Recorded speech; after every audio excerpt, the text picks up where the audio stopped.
अभूतपूर्व स्थिति है सर। अगर अभूतपूर्व स्थिति है तो जूम पे बुला लेते फिर संसद का सत्र भी, जैसे सारे मुख्यमंत्रियों के साथ मीटिंग करते हैं, या कोई और व्यवस्था कर लेते उसके लिए। अभूतपूर्व स्थिति है कि आड़ में अगर चीजों को बदला जाएगा तो लोग सवाल तो उठाएंगे ना। आशुतोष जी ने कहा 1 घंटा एक्स्ट्रा कर लेते, 2 घंटा एक्स्ट्रा कर लेते, और जगह आप 2 दिन एक्स्ट्रा कर रहे हैं, वीकेंड को भी इस्तेमाल कर रहे हैं। ऐसा है,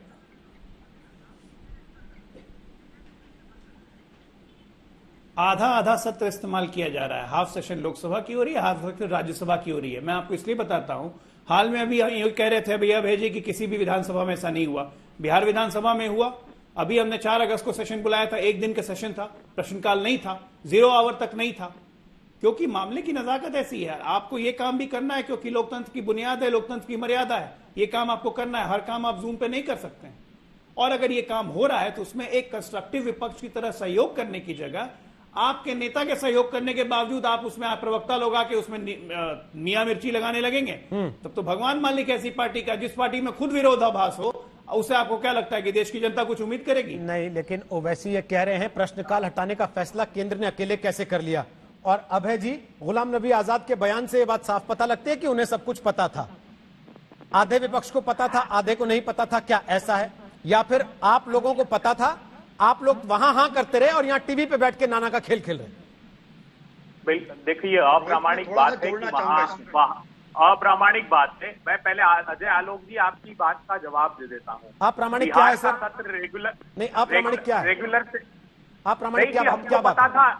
देखिए रोहित सरदाना जी, जब नोटिफिकेशन होता है तभी वो सार्वजनिक होती है बात, और तभी अधिकृत रूप से वक्तव्य जारी किया जाता है। 15 दिन का समय नियत है उसमें। आप अगर कंडक्ट ऑफ बिजनेस रूल्स देखेंगे तो उसमें यह निर्धारित है कि 15 दिन पहले आपको सबमिट करने होंगे प्रश्न। एक बात, अजय आलोक जी जो कह रहे थे वो विशेष सत्र है, विशेष 1 दिन का सत्र, 2 दिन का सत्र आहूत करें तो स्वाभाविक है प्रश्नकाल उसमें नहीं होगा। और जो सुषमा स्वराज जी का ये उदाहरण दे रहे हैं वो ध्यानाकर्षण और स्थगन है। तो ये स्पीकर का निर्णय होता है, प्रक्रिया है, और ये स्पीकर का निर्णय होता है। तो आज भी स्पीकर का ही निर्णय है, तो सम्मान कीजिए स्पीकर के निर्णय का। पता नहीं है, सुन लीजिए, विशेष सत्र में हम मानते हैं स्पीकर के निर्णय का सम्मान कीजिए ना। विशेष विषय पर चर्चा करने मुझे सब पता है, आदेश को भी पता है, करिए, मगर आपकी दोहरी नीति और आपके दोहरे रंग का चेहरा सामने लाना था बस। आज हम ये बात कहना चाहते हैं कि ये निर्णय राजनीति से प्रेरित निर्णय है शुद्ध रूप से। स्पीकर का निर्णय सर्वोपरि होता है, उसका सम्मान कीजिए। मोदी सरकार मनमानी बात में विश्वास करती है।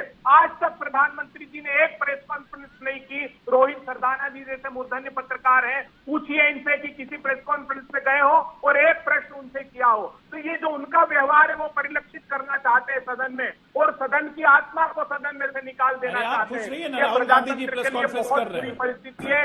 अजय आलोक जी, राजनीतिक दल कोई भी हो, कम से कम रक्षार्थ व्यक्तिगत प्रश्न को अगर आप सदन की आत्मा बताते हैं तो ये सदन का अपमान है सरकार। के अंदर खेत हो, व्यक्तिगत प्रश्न कभी सदन की आत्मा नहीं हो सकती है। गलत बात आप कर रहे हैं। उनकी संगत में रहकर बिगड़ गए ये बात ठीक है। आपकी भी व्यक्तिगत प्रश्न कभी सदन की आत्मा नहीं बन सकती है, मगर इसको जस्टिफाई नहीं किया जा सकता। ये तो हमने राइट टू इंफॉर्मेशन तक लेकर आए। व्यक्तिगत प्रश्न सिर्फ कांग्रेस की आत्मा बन सकती है, बाकी दलों की नहीं।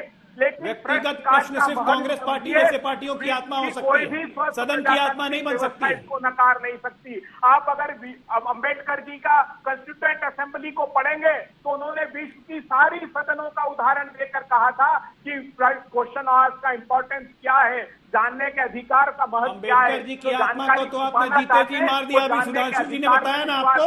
अजय आलोक जी, इससे अंबेडकर जी का तो वध आपने 1975 में ही कर दिया था। सुधांशु जी ने बताया कि नहीं, इस पे तो कुछ जवाब नहीं देते हैं। सर, मैं एक चीज के लिए रोक रहा हूँ, मैं आपको थोड़ा सा रोक रहा हूँ एक चीज बताते हुए। अभय जी, आप लगातार बोल रहे हैं, मैं सुन भी रहा था।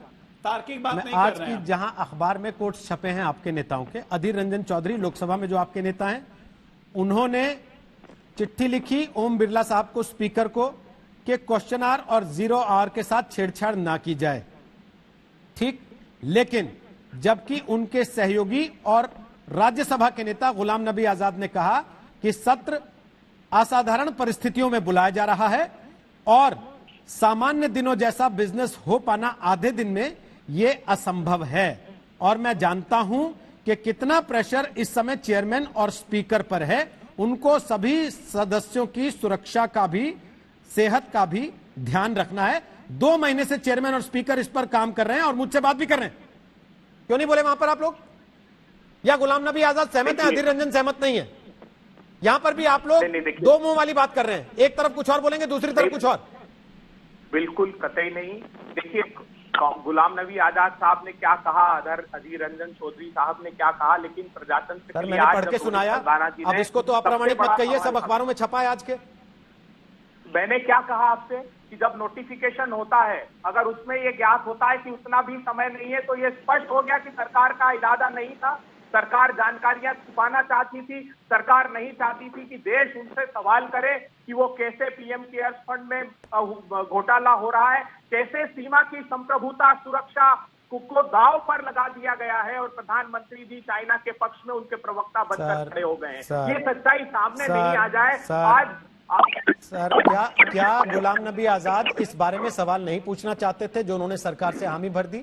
सुधांशु त्रिवेदी आपके पास आ रहा हूं, अपनी बात रखिए, उसके बाद आशुतोष जी आपके पास आऊंगा। बोलिए सुधांशु। देखिए, एक तो बात में बिल्कुल तकनीकी है, जैसे आशुतोष जी और अन्य मित्र कह रहे थे 1 घंटा रख देते, 1 घंटे में कितने प्रश्न हो सकते थे? 6 या 7 ज्यादा से ज्यादा। तो प्रश्न पूछना हो 5-7 मिनट का, उसका उत्तर भी तो होता, तो कम से कम 8 प्रश्न हो जाते।